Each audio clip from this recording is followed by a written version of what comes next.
Diriwayatkan oleh Imam Ahmad bin Hanbal dalam musnadnya bahwa ada seorang laki-laki yang bernama Nuaiman. Ini Nuaiman, di kehidupan Rasul sallallahu alaihi wasallam ada orang yang seperti itu gitu. Orang yang sering minum minuman keras. Rasulullah SAW marah, murka. Rasulullah kalau yang berhubungan dengan Rasulullah tidak marah. Tapi kalau sudah berhubungan dengan agama, Rasulullah SAW adalah orang yang paling marah, orang yang paling istiqamah dalam kebenaran. Maka Rasulullah panggil Nuaiman, apa yang kau lakukan? Dia katakan, aku minum minuman keras ya Rasulullah. Rasulullah cambuk dia. Kemudian dia bertobat kepada Allah. Kemudian ketahuan lagi minum. Kemudian dicambuk lagi oleh Rasulullah SAW, sehingga sebagian sahabat memukul dia dengan pukulan yang banyak. Sehingga apa yang berlaku? Sebagian sahabat mengatakan, la'natullahi ala Nuaiman. Semoga Allah melaknat Nuaiman. Dia mempermainkan Rasulullah. Dia bilang sudah mau taubat tapi minum lagi. Dia bilang sudah mau taubat tapi minum lagi. Maka Rasulullah SAW mengatakan, la tal'anuh fa innahu yuhibbullah wa rasulah. Kata Rasulullah, jangan kamu laknat Nuaiman, karena dia itu cinta sama Allah, cinta sama Rasulnya. Dalam riwayat dia dicintai Allah dan dicintai oleh Rasulnya Muhammad sallallahu alaihi wasallam. Ibn Majah menceritakan bahwa Nuaiman ini pernah suatu waktu diajak oleh Sayyidina Abu Bakar pergi ke negeri Syam. Negeri Syam itu di mana? Seperti yang diceritakan tadi, antara daerah Suria, Lebanon, Yordania, kemudian Palestina. Daerah seperti itu. Umumnya orang Quraisy pada masa itu mereka memiliki rihlah berdagang, membeli dagangan ke Syam, kemudian dijual lagi di kota Makkah. Ketika itu Rasulullah SAW didatangi Abu Bakar. Sayyidina Abu Bakar mengatakan kepada Rasulullah, ya Rasulullah, saya mau izin ya Rasulullah. Mau apa? Saya mau ajak dua sahabat kamu ini ikut berdagang ya Rasulullah. Siapa kata Rasul? Nuaiman. Kata Rasulullah SAW, Nuaiman kamu mau ajak? Mau ngapain? Biar seru-seruan aja ya Rasulullah. Kata Rasulullah, ya sudah, saya izinkan kamu bawa Nuaiman. Ketika itu Sayyidina Abu Bakar membawa Nuaiman sama satu sahabat namanya Suwaibid ibn Harmalah. Siapa namanya? Suwaibid ibn Harmalah. Ini sahabat Rasulullah SAW yang memiliki sifat yang berbeda-beda. Kalau Nuaiman ini aneh. Pernah Rasulullah SAW dibawain makanan banyak, dikasih Rasulullah, dikasih sahabat semua. Semuanya sudah makan, tiba-tiba si Nuaiman ini, sahabat Nabi Nuaiman mengatakan kepada Rasulullah, ya Rasulullah, ini yang penjualnya, tolong engkau yang bayar ya Rasulullah. Makanan udah habis. Makanan udah habis, Rasulullah SAW bingung, saya yang bayar. Akhirnya Rasulullah katakan kepada sahabat, ayo keluarkan uang, kita patungan, kita bayar. Rasulullah aja dimainin, apalagi kita orang. Sallu ala Nabi Muhammad. Nuaiman diajak Sayyidina Abu Bakar. Kata Rasulullah SAW, benar kamu mau ajak Nuaiman? Iya ya Rasulullah. Diajaklah akhirnya. Diceritakan dalam riwayat Ibn Majah, diceritakan juga dalam Siyar A'lam An-Nubala, diceritakan juga dalam musnadnya Imam Ahmad bin Hanbal, dalam riwayat Imam Ahmad bin Hanbal. Maka diceritakan Nuaiman diajak oleh Sayyidina Abu Bakar. Sesampainya di negeri Syam, semua dibagi tugas. Fulan bin Fulan kerjaannya ini, Fulan bin Fulan kerjaannya ini, semua memiliki kerjaan. Nuaiman tanya, wahai Abu Bakar, kerjaannya saya apa wahai Abu Bakar? Kata Sayyidina Abu Bakar, kamu mau ngapain terserah kamu wahai Nuaiman. Yang penting kamu ikut saya kan. Kemudian satu di antara mereka namanya Suwaibid ibn Harmalah. Ditanya oleh Sayyidina Abu Bakar, wahai Suwaibid, kamu mau kerjaan apa?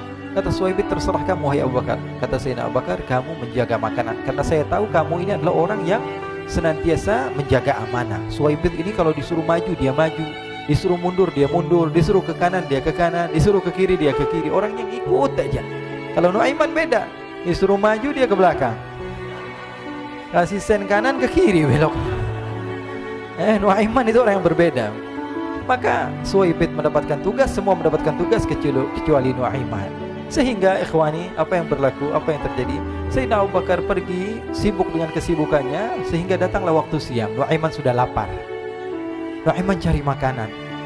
Dia nggak punya uang, diajak Sayyidina Abu Bakar tapi tidak diberikan uang. Sehingga dia cari-cari makanan. Dia tahu Suwaibid yang jaga makanan, dikatakan, wahai Suwaibid, saya mau makan, berikan kepada saya satu roti saja. Yang terpenting apa? Saya makan sekarang, saya sudah lapar. Kata Suwaibid, ya Allah Nuaiman, kita tunggu Abu Bakar saja sehingga dia datang, karena ini amanat. Amanat dari Abu Bakar, saya tidak boleh berikan kepada siapapun kecuali atas izin Abu Bakar. Kata Nuaiman, kasih saya makanan, kalau tidak saya bikin masalah sama kamu. Merah wajahnya Suwaibid, karena dia tahu, jangankan saya, Rasulullah aja dimainin. Bingung, apa yang harus saya lakukan? Akhirnya Nuaiman bilang, gampangannya aja, kata Nuaiman, kamu kasih saya makanan, atau kalau tidak saya bikin masalah sama kamu. Bingung Suhaib pikir panjang. Setelah itu dia katakan, ya sudah Nuaiman, saya tetap mau jaga amanah Abu Bakar, karena saya takut ini adalah perintahnya Allah, perintahnya Rasulullah SAW, dan perintah daripada Abu Bakar sahabatnya Nabi. Kata Nuaiman, kalau memang begitu kamu maunya, ya sudah, berarti kamu ngajakin berantem sama saya. Nuaiman pergi ke pasar. Dia cari-cari tempat penjualan hamba sahaya. Dia lihat-lihat beberapa hamba sahaya. Ini berapa harganya? Ini katanya 10 qalanis. Ini berapa? Ini harganya, hitungan orang zaman dahulu, kita sih hitung seperti dirham, berapa ratus dirham gitu, 200 dirham. Yang ini berapa? 300 dirham. Yang ini berapa harga hamba sahaya? 300 dirham. Harganya antara 300, 200 sampai 100. Kemudian Nuaiman mengatakan kepada penjual hamba sahaya tersebut, saya punya juga hamba sahaya, tapi saya jual cuma 20 dirham saja, murah. Katanya, apa benar ada hamba saya harganya segitu? Iya, karena dia punya aib, ada kekurangan. Apa? Nanti kalau kalian tangkap, dia bakalan teriak, saya ini bukan hamba sahaya tapi orang merdeka. Akhirnya semua orang berkumpul mau beli. Ini Nuaiman sama Nuaiman diajak ke Suhaib bin Harmalah tadi. Kata Nuaiman, itu ada orang yang berdiri sedang menjaga makanan, itu hamba sahaya saya, tangkap saja. Oh baik. Diberikan uang 20 dirham, dimasukkan oleh Nuaiman ke kantongnya, kemudian Suhaib ditangkap.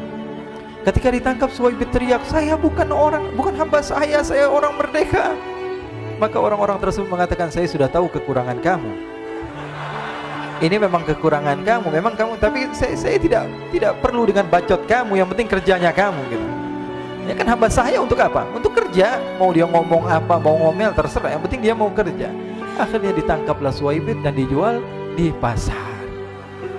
Nuaiman punya uang banyak ini. Dia beli makanan, dia beli minuman, dia beli hadiah buat Rasulullah. Dia beli macam-macam di negeri Syam ini. Waktu itu adalah superpower, adidaya Romawi.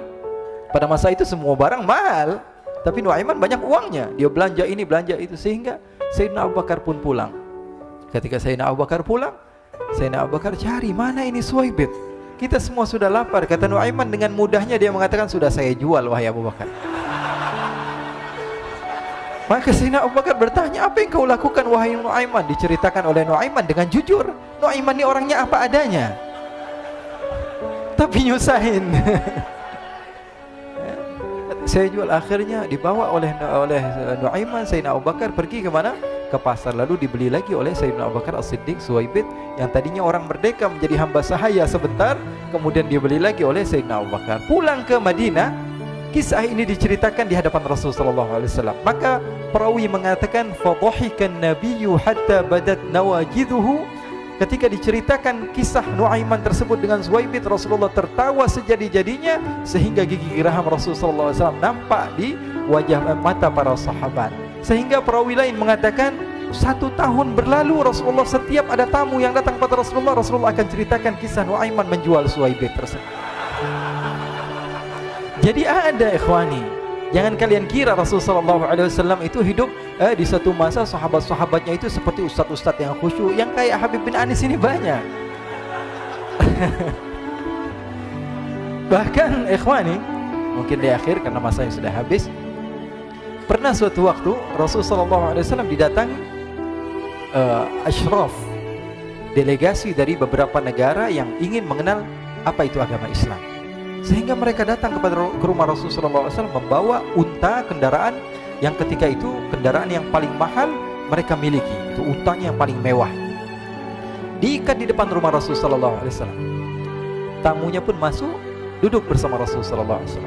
Di depan rumah Rasulullah SAW ada beberapa sahabat. Ada Sayyiduna Hamzah.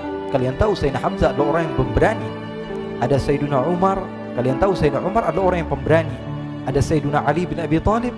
Ada Sayyiduna Sa'ad bin Abi Waqqas. 4 sahabat ini lagi nongkrong gitu depan rumahnya Rasulullah SAW, berjaga sebelum Allah Subhanahu wa ta'ala turunkan ayat wallahu ya'simuka minan nas. Ketika mereka sedang asyik duduk, tiba-tiba Nuaiman datang. Ini Nuaiman kalau datang pasti bikin sesuatu yang aneh. Bahkan dikatakan tidaklah Rasulullah SAW dalam keadaan bersedih, kecuali Nuaiman datang Rasulullah akan tersenyum. Jadi sebagian sahabat itu senang kalau sudah Nuaiman datang, pasti Rasulullah bahagia. Tapi ketika itu Nuaiman datang, ingin duduk bareng-bareng Sayyidina Hamzah. Sayyidina Hamzah katakan kepada Nuaiman, bercanda begitu. Nuaiman, kamu lihat unta orang datang dari luar Arab ini. Lihat, kata Nuaiman, ini besar banget ini, badannya besar gitu. Dagingnya pasti banyak. Iya nih, kalau kita sate enak nih ntar malam.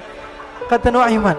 Kata Sayyidina Hamzah, apakah kamu berani? Kata Nuaiman, saya berani aja asal kalian gak bilang sama Rasulullah. Kata Sayyidina Hamzah, benar wahai Nuaiman, benar kan? Akhirnya Sayyidina Hamzah lupa masalah itu, cuma bercanda-bercanda saja. Sayyidina Hamzah lagi asik sama Sayyidina Umar, Sayyidina Ali. Tiba-tiba apa? Ternyata ketika dia melihat unta tersebut sudah pisah antara kepala sama badannya. Nuaiman mengatakan, wahai Hamzah, ini unta saya sudah potong, saya mau pergi sebentar. Kalau Rasulullah cari saya, tolong jangan beritahu di mana saya. Nanti kalau keadaan sudah aman, mari kita nyate bareng-barengan. Ini ada yang seperti itu di zaman Rasulullah SAW. Maka dia pun berlari dan berlari mencari satu tempat supaya Rasulullah SAW dia selamat daripada Rasulullah SAW. Sehingga Sayyidina Hamzah bingung, ini kalau Rasulullah keluar gimana? Ada Hamzah Asadullah, ada Ali bin Abi Thalib, ada Umar, gak bisa jaga kendaraannya, tamunya Rasulullah Sallallahu Alaihi Wasallam. Akhirnya benar apa yang terjadi, ikhwani. Rasulullah SAW tamunya mau pulang. Ketika dia buka pintu tamu melihat apa? Untanya sudah begitu. Mereka teriak, wa naqatah, unta kami wahai Muhammad. Baru mau kenal Islam, unta kami, kendaraan kami sudah dibuang. Rasulullah SAW lihat Sayyidina Hamzah, lihat Sayyidina Ali. Mereka nggak bisa ngomong, mereka hanya bilang apa? Nuaiman ya Rasulullah. Rasulullah perintahkan Sayyidina Umar, wahai Umar, sekarang kamu ambil uang, kemudian kamu gantikan, kemudian kamu berikan 2 kali lipat daripada harta unta ini, sehingga apa? Agama Islam tidak didengar dengan sesuatu yang tidak baik di luar sana. Akhirnya diberikan harta, diberikan unta yang baru dan diberikan harta yang lebih untuk orang tersebut, sehingga orang tersebut tidak menjelek-jelekan agama Islam. Kata Rasulullah SAW, dan sekarang waktunya kita balas dendam sama Nuaiman. Nuaiman ternyata berlari tempat yang jauh sampai hampir keluar dari kota Madinah. Dia dapatkan seorang sahabat Nabi yang hadir juga dalam peperangan Badar, namanya Al-Miqdad bin Al-Aswad. Siapa namanya? Al-Miqdad bin Al-Aswad ketika itu sedang menggali sumur. Ketika sedang menggali sumur, Nuaiman datang. Nuaiman katakan kepada Miqdad, wahai Miqdad, wahai sahabat Rasul, kamu orang yang hadir dalam peperangan Badar, kamu adalah orang yang hebat. Dipuji-puji sama Nuaiman. Ada maunya ini.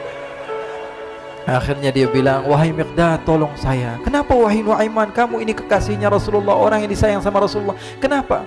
Saya ini sedang dikejar-kejar orang jahat. Tolong selamatkan saya. Saya pengen masuk ke dalam sumur, boleh atau tidak? Kata Miqdad, siapa yang mengejar kamu? Pokoknya saya dikejar sama orang-orang. Kamu mau atau tidak selamatkan saya? Ya sudah, selagi kamu itu adalah sahabat Nabi, silahkan kamu masuk. Masuk akhirnya Nuaiman ke dalam sumur tersebut. Lalu Nuaiman mengatakan, wahai Miqdad, dia keluar lagi. Nanti kalau ada yang cari saya, tolong jangan beritahu saya di dalam sumur ya. Kata Miqdad, baiklah. Kata Nuaiman, siapapun yang bertanya tentang saya, kamu tidak akan kasih tahu? Iya, kata. Walaupun Rasulullah yang tanya saya? Katanya, enggak mungkin Rasulullah datang ke tempat sejauh ini. Iya, walaupun Rasulullah. Akhirnya masuk Nuaiman. Setelah beberapa menit Rasulullah dan rombongan benar datang. Miqdad bingung ini. Ini kenapa Rasulullah datang ke RW kami ini? Ada apa ini Rasulullah sampai sejauh ini? Ditanya, ya Rasulullah, ada apa ya Rasulullah? Kata Rasulullah, saya cari Nuaiman. Di mana Nuaiman? Innalillah, kata Miqdad. Enggak dijawab ini Rasulullah. Kalau dijawab saya ingkar janji. Akhirnya apa dia katakan? Wahai Rasulullah, mata saya tidak memandang kepada Nuaiman, tapi tangannya nunjuk ke dalam sumur. Sahabat. Apa dia bilang? Mata saya tidak melihat kepada Nuaiman, tapi tangannya nunjuk ke sumur. Akhirnya dibuka sama Rasulullah, Nuaiman muncul. Kata Rasulullah, Nuaiman, kamu bikin malu saya, wahai Nuaiman. Ya Rasulullah, yang bersalah bukan saya, tapi orang yang mencari saya bersama kamu ya Rasulullah. Akhirnya Rasulullah nengok, siapa? Ternyata Nuaiman sudah lari kabur. Sallu ala Nabi Muhammad. Kisah-kisah seperti ini sebenarnya banyak sekali ya. Ini menunjukkan kepada kita bahwa kehidupan Rasulullah itu begitu indah. Rasulullah SAW, kalau kamu mau menjadi orang yang baik, contoh Rasulullah. Mau menjadi bapak yang baik, contoh Rasulullah. Mau menjadi pemimpin peperangan yang baik, Rasulullah. Mau menjadi murid yang terbaik, contoh Rasulullah. Bagaimana akhlak Rasulullah. Mau menjadi suami yang baik, contoh Rasulullah. Dalam segala hal, apapun itu, Rasulullah SAW adalah makhluk yang paling terbaik.